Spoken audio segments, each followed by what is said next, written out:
Husqvarna handhelds, chainsaws, trimmers, leaf blowers, hedge trimmers, and more. Buy it here, get it serviced here. Hometown Motors Incorporated, 818 Eastern Avenue, Chillicothe.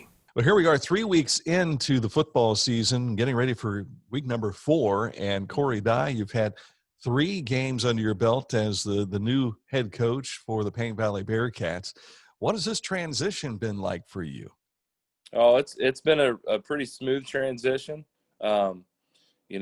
Everybody's really welcomed me. The community's welcomed me, the kids.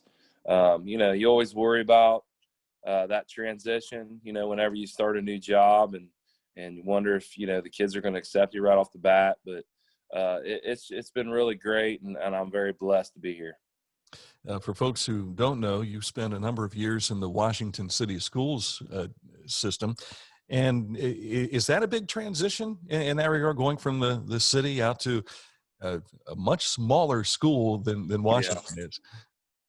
Yeah, I mean, I actually, I had the privilege of teaching and coaching at Washington Courthouse, and my alma mater, school that I grew up at, and it was a great place to be at, but now that I'm at Paint Valley, it's really, as far as the transition goes, it's, I think, very similar in a lot of ways and very different in a lot of ways. And the size, obviously, is a big difference. I think Washington Courthouse, the average size is like 180 per class. And here at Paint Valley, it's like 70. So that is quite a difference, but it's been, like I said, it's been great. I'm very blessed to be here and be part of this awesome school district. What have you learned about your team over the last 3 weeks compared to what you've learned about them since last summer when you first got the job?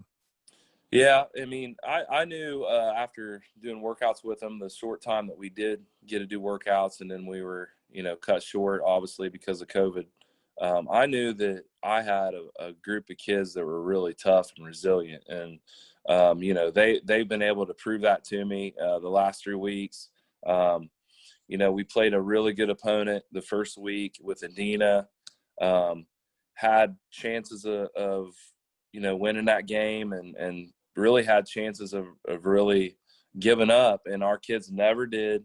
They haven't given up yet. And that's one thing that I'm very proud of, this group. And, the credit definitely goes to Coach Hollon, who was here before me, and all the other assistant coaches that were coaching with him at the time, and some of which I've rehired.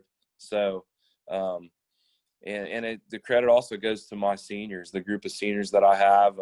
It's not easy having a new coach, especially going into your last year. And but the group of kids that I've had have just done a tremendous job of leading this team, and I couldn't be prouder. Well, and certainly the graduating class, they left a great example for those kids who are now upperclassmen, and Right. I'm sure they learned a lot off of them as well.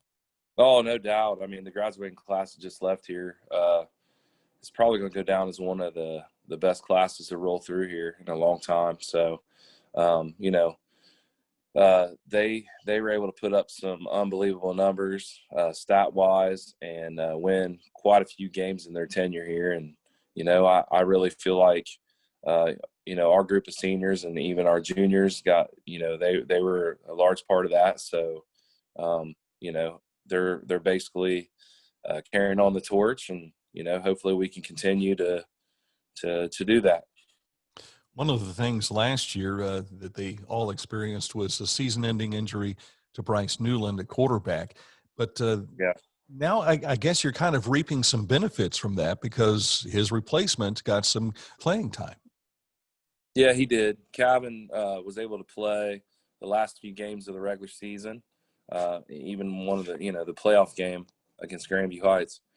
And, as a freshman, that's probably one of the biggest and hardest transitions, to go from playing 8th grade football all the way to varsity, because you're almost skipping a level to get there, and the speed of the game's unbelievable. And the way that that Calvin was able to step in there last year, and the job that he did is really admirable. I mean, it's really remarkable because it's really hard for a freshman to play against a bunch of seniors and juniors and really good sophomores. And he was able to do that and compete at a high level. Calvin's a tremendous athlete. He comes from a nice pedigree. I mean, his dad played college football. He's got, he's got a lot of talent. He's worked super hard on getting stronger this off season. I credit AP Prep, Jason Prater, and the job they do there. And Calvin wanted to get stronger, and he was able to go from 163 pounds to 180 pounds in a matter of 3-4 months, and not only doing that, but being able to increase his speed and agility, and it's definitely made him into the football player that he is right now. And he's only a sophomore. He's only a sophomore. Yeah, that's a good thing for you. Sure is. When we look at the rest of your team defensively, right. A lot of times when you're struggling on offense, it's the defense that helps out. The two complement one another. You got to have a good, strong defense, especially to play in the SBC this year. You sure do. With the graduating class that we had, I mean, we graduated quite a bit of talent, especially in the secondary area. Facing off with the Dina right off the rip's not the easiest task in the world. We knew, coming in that they were going to be really, really good. I mean, they've got 16 seniors, and not just any 16 seniors. They have some incredible athletes, but anyway, they were challenged right off the rip. So I feel like from week 1 to week 2, we made a huge jump as far as getting better as a team. To go from stopping the power run, and having to defend with a real good receivers from Medina, and then have to do it week 2 against Piketon and have to defend the spread attack. It presented a big challenge for us, but our kids rolled their sleeves up. They showed up that next week, and we got to work and just made a huge difference and got better. You've got Unioto this week, and this is a team who 2 of their games have been rather close, and you just better be willing to play to the final whistle. Yeah, absolutely. Matt Hoops has done a great job with his team. I wasn't in the league last year, but I do have film. So one of the first things I did as a new coach is you get on huddle and you watch the previous year to kind of see what you're up against, and the job he's done, I mean, with this team has actually been really impressive.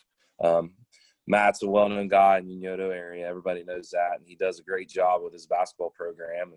And obviously, I'm not taking anything away from what they were before, but you can just tell that the kids are excited about playing for them. And anytime there's a little bit of change, kids are going to definitely drink the Kool-Aid and buy in. And that's the first thing you got to do as a new coach. You got to get the kids to buy in, and he's definitely been able to do that. And he's got some tremendous athletes to work with, and he's utilizing his talent.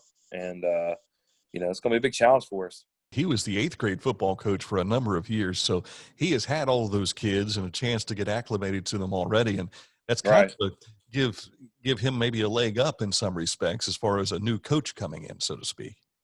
Oh, no doubt. I was in a similar situation when I took over at Washington Courthouse.